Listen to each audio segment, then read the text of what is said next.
Bismillahirrahmanirrahim. Lecture number 2, Mathematical Economics.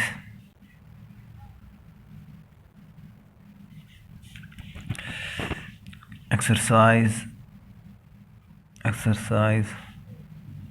4.5. Question number first.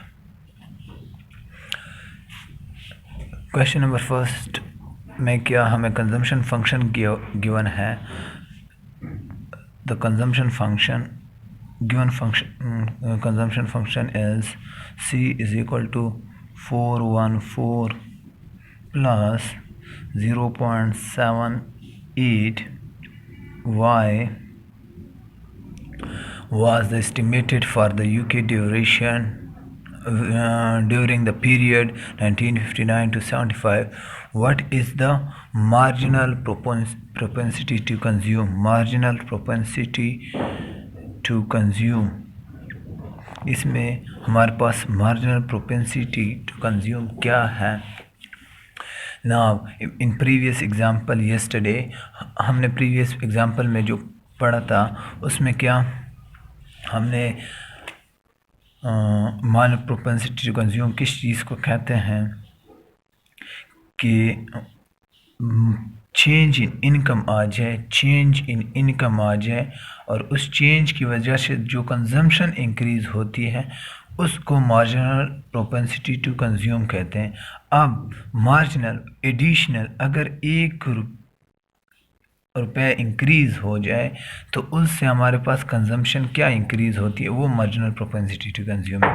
अब वो increase क्या है, वो इंक्रीज़ ये स्लोप होता है. अब हमारे पास क्या है कि marginally propensity to consume in this equation वो है हमारे पास 0.7 दिस.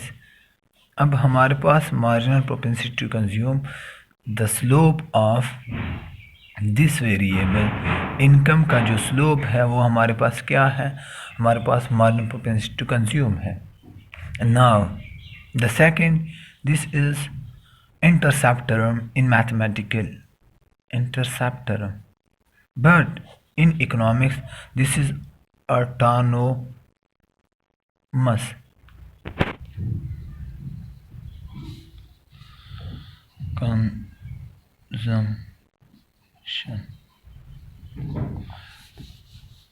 हमारे पास 414 इंटरसेप्ट टर्म और autonomous consumption. The second one induced consumption is 0.78. Induced consumption or marginally propensity to consume is 0.78. तो ये क्या, ये हमारे पास फर्स्ट क्वेश्चन का answer. Second question number 2. Find the equilibrium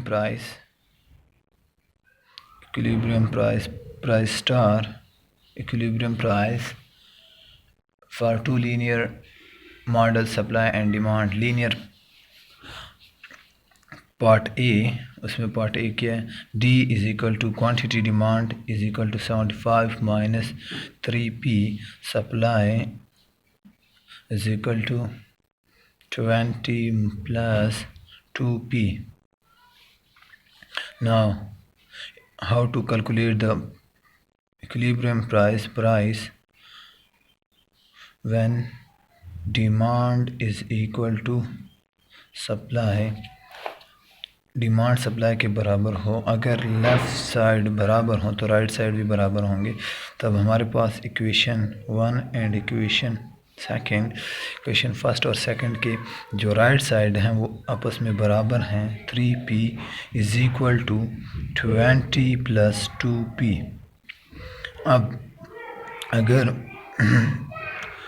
इसको एक साइड पे कर लूँ 75 माइनस ये इस साइड पे आएगा तो -20 और ये उस साइड पे चला जाएगा तो प्लस हो जाएगा.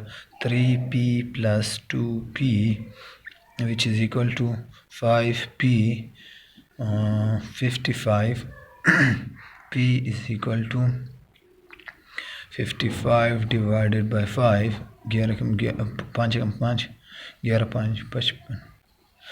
तो प्राइस स्टेरिक फाइंड 11।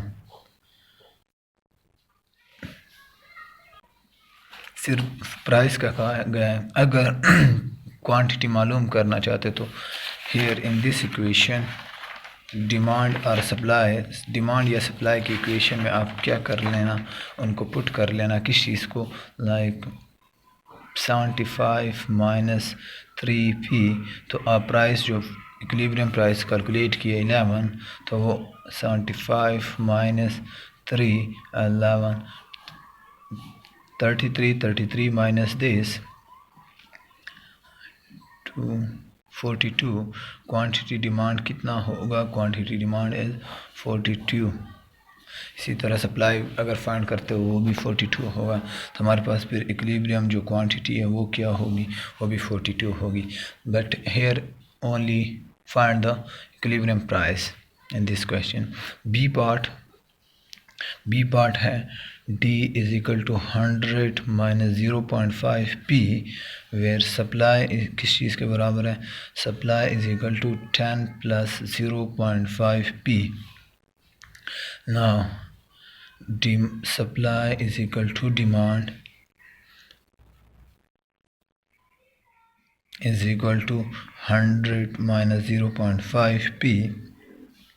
ये 0.5p माइनस इस तरफ आ जाएगा तो वो आ जाएगा 0.5p plus 0.5p is equal to 100 minus 10। तो 0.5 प्लस 0.5, तो ये हमारे पास क्या आ जाएगा, p आ जाएगा। तो p is equal to 90। Second B part का इक्विलिब्रियम प्राइस क्या है, वो 90 है। और 90 मल्टीप्लाई विद दिस, तो हमारे पास 90 अगर हम इसके साथ मल्टीप्लाई कर लें तो 45 माइनस दिस, तो 55 इज़ द क्वांटिटी डिमांड। ये भी हमारे पास। इसी तरह अब क्वेश्चन नंबर 3 वो क्या कहता है, क्वेश्चन नंबर 3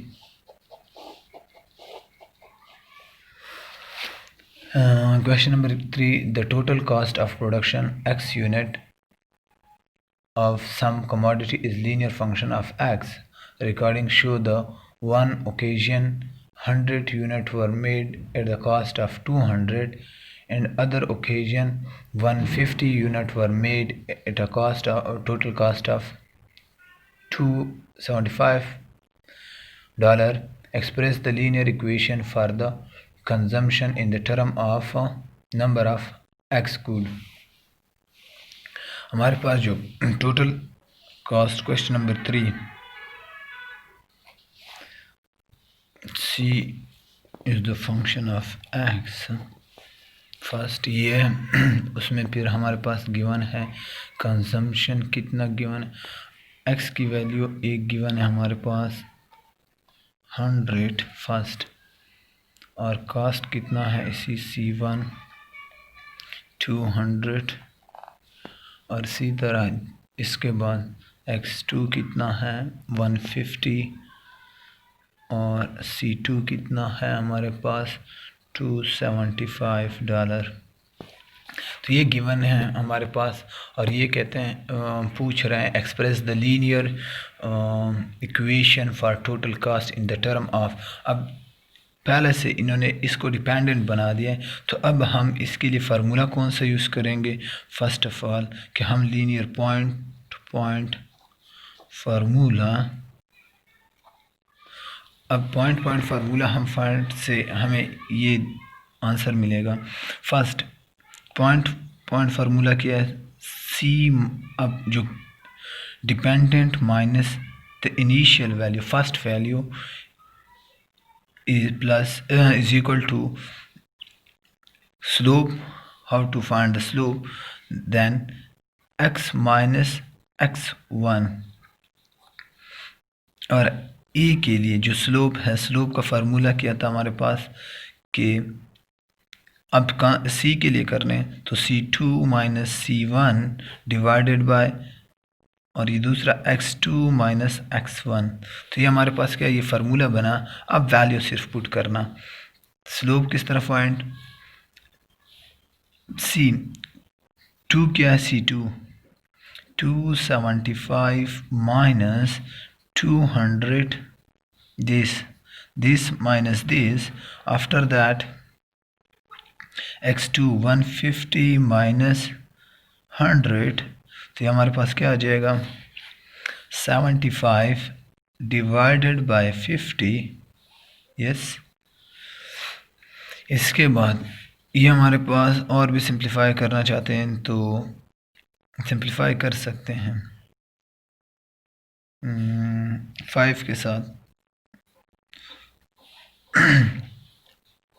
5 10 are 5 1 are 5, 2 बचा 5 5 25, 15 5 75।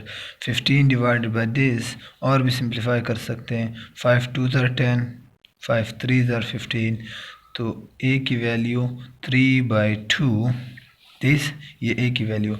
और c माइनस C1 कितना है हमारे पास 200 is equal to 3/2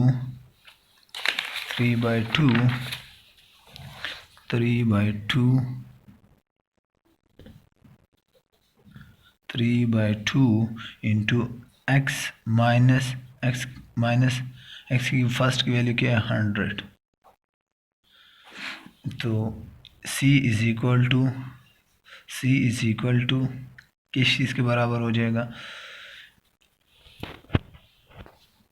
previous page में हमारे पास क्या था, c minus 200 is equal to 3/2 into x minus 100। x1 की वैल्यू 100 है, c1 की वैल्यू 200 है। अब c इज इक्वल टू, ये इस साइड से उस साइड पे चला जाए तो हमारे पास आ जाएगा 3/2x माइनस इसके साथ मल्टीप्लाई करता हूँ तो ये हमारे पास आ जाएगा 50। अगर मल्टीप्लाई करता हूँ 3/2 इंटू 100, और ये माइनस इस साइड पे 200 प्लस कन्वर्ट हो जाएगा, ये माइनस उस साइड पे आएगा तो प्लस हो जाएगा। तो हमारे पास इक्वेशन बन जाएगी 3/2x minus 2 50 multiply with this, तो 150 प्लस 200, तो हमारे पास आ जाएगा c is equal to 3/2x minus plus 50। तो x क्या, ये हमारे पास लीनियर इक्वेशन बन गई। ये इसका इंटरसेप्टर, ये इसका स्लोप ऑफ दिस इक्वेशन। हाँ, अगर x1 यूनिट से इंक्रीज़ होगा तो कंजम्पशन 2/3 से इंक्रीज़ हो जाएगी। तो ये क्या, ये हमारे पास आंसर ऑफ थर्ड क्वेश्चन।